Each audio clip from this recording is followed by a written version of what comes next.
श्रीमद् भागवत कथा महापुराण। एक दिन सनत कुमारों ने भगवान के पार्षदों को, जो जया विजय थे, उनको श्राप दे दिया। वो दोनों जया विजय मानदती के पुत्र बने, हिरणाक्ष और हिरण्यकश्यप। दोनों हिरणाक्ष और हिरण्यकश्यप बने। हिरणाक्ष पृथ्वी को लेकर के पाताल लोक चला गया। सारे देव बड़े चिंतित हैं, बड़े परेशान हैं। इधर ब्रह्मा जी को छींक आई। जैसे ही छींक आई ब्रह्मा जी को, ब्रह्मा जी की नासिका से मेरे नन्हे से बड़ा भगवान निकले। बड़ा भगवान निकले, सीधे पाताल लोक के लिए जा रहे हैं। और जाकर के पाताल लोक में हिरणाक्ष को मार करके भगवान पृथ्वी को अपनी नासिका पर रख करके ला रहे थे। जैसे ही पाताल से बाहर निकले, पृथ्वी ने देखा कि मैं तो भगवान की नासिका पर बैठी हुई हूं, लेकिन ये बाग बगीचे क्या दिख रही है मुझे? ये हरी भरी जगह क्या है? तभी पृथ्वी ने पूछा, हे प्रभु, मैं तो आपकी नासिका पर बैठी हूं, लेकिन जो मैं देख रही हूं ये हरी भरी जगह क्या है? तभी भगवान ने कहा, देवी, ये कोई और जगह नहीं है, ये मेरी पावन भूमि श्री धाम वृंदावन है। सारी सृष्टि का प्रलय हो जाएगा, लेकिन मेरी वृंदावन का कभी प्रलय नहीं हो सकता। जितने भी तीर्थ स्थान है ना, तीर्थ स्थान, सारे तीर्थ स्थान प्रयागराज जी को कर देने के लिए जाते हैं, सारे तीर्थ स्थान। लेकिन एक छोटा सा वृंदावन कभी किसी को कर देने नहीं जाता। तभी प्रयागराज जी को तीर्थों का राजा बना रखा है। प्रयागराज जी सारे तीर्थों को लेकर के भगवान के पास आए। भगवान से कहने लगे, प्रभु, सारे तीर्थ हमें कर देते हैं, लेकिन आपका वृंदावन हमें कर देने नहीं जाता।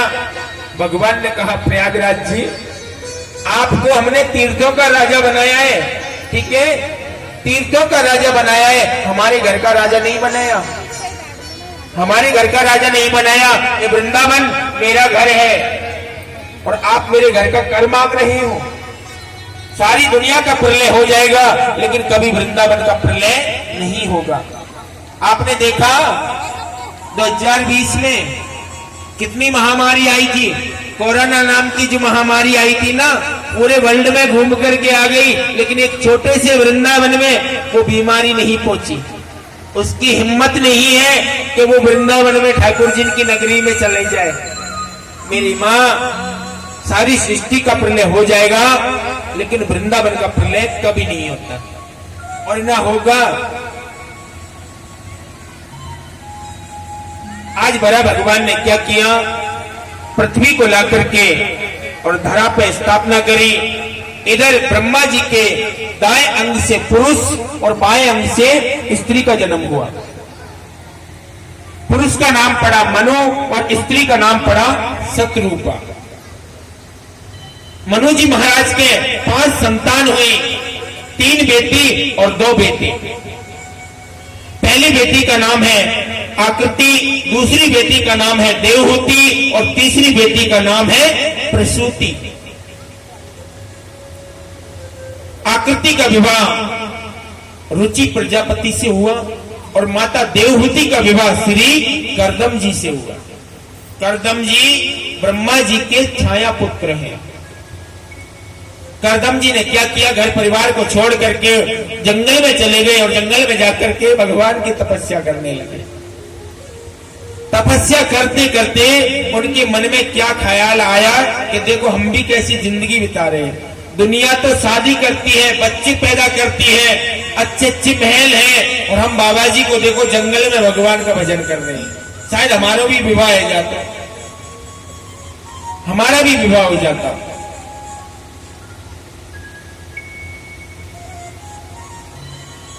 भगवान तक जैसे ही उसकी आवाज पहुंची, भगवान प्रकट हो गए।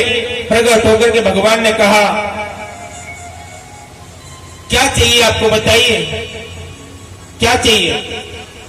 करदम जी कहने लगे, महाराज,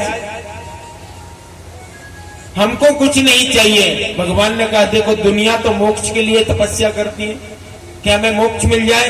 या बुढ़ाऊ बाबा देखो विवाह के लिए पूजा कर रहे हैं। विवाह के लिए तपस्या कर रहा है। हमें पता है तुम्हारे मन में विवाह की संकल्प है। ना प्रभु, हम विवाह तो करना नहीं चाहते, विवाह तो करना नहीं चाहते। नहीं, आपका विवाह हो जाएगा, आपका विवाह हो जाएगा। भगवान वरदान देकर के अंतर्ध्यान हो गए। इधर देवहूति का विवाह श्री करदम जी से हो गया। करदम जी माता देवहूति को ले जाकर रखने लगे। देखा करदम जी की एक फूस की कुटिया है, उस कुटिया में अनन्य बिच्छू लटके हुए हैं, सर्प लटक रहे हैं, चूहाओं के बिल हैं तो कहीं सर्पों के बिल हैं, उसमें करदम जी रहते। माता देवहूति ने कहा, स्वामी ये क्या है, सर्प लटक रहे हैं, ये बिच्छू, ये चूहा।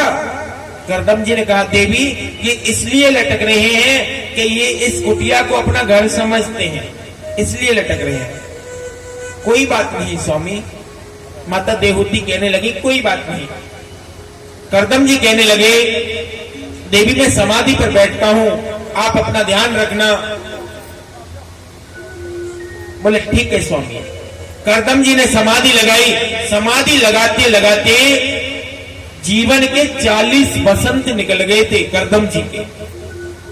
माता देवहूति क्या करती, भोजन तो मिला नहीं था, सूखे पत्ते खाती, कहीं भोजन नहीं मिला, सूखे पत्ते खा खा करके माता देवहूति का शरीर एकदम लकड़ी हो गया। ऐसे लगने लगी जैसे 80 साल की कोई बुढ़िया मां लगे, ऐसी लगने लगी। 40 वसंत बाद जब करदम जी की समाधि खुली तो देखा कि मेरे आगे एक स्त्री बैठी हुई है। करदम जी कहने लगे, देवी आप कौन हो, आप कौन हो। माता देवहूति कहने लगी, स्वामी आप मुझे भूल गए, मैं आपकी पत्नी हूं। देवहूति आप मुझे भूल गए। हाँ देवी, कुछ कुछ याद आ रहा है मुझे। तो देवी एक बात बताइए, अब तक आप जीवित कैसे रही और आपने खाया क्या। बोले स्वामी केवल मैंने पत्तों का आहार लिया है, बस उसी के सहारे में जीवित रही। बोले ठीक है देवी। आज उन्होंने क्या किया, करदम जी कहने लगे, देवी अपनी आंखें बंद करो, अपनी आंखें बंद करो। और जैसे ही माता देवहूति ने अपनी आंखें बंद करी और हाथ पकड़ के करदम जी ने जो सरोवर में डुबकी लगाई, डुबकी लगाते ही करदम जी तो हो गए 21 वर्ष के और माता देवहूति हो गई 17 वर्ष की। डुबकी लगाते ही दोनों युवा हो गए।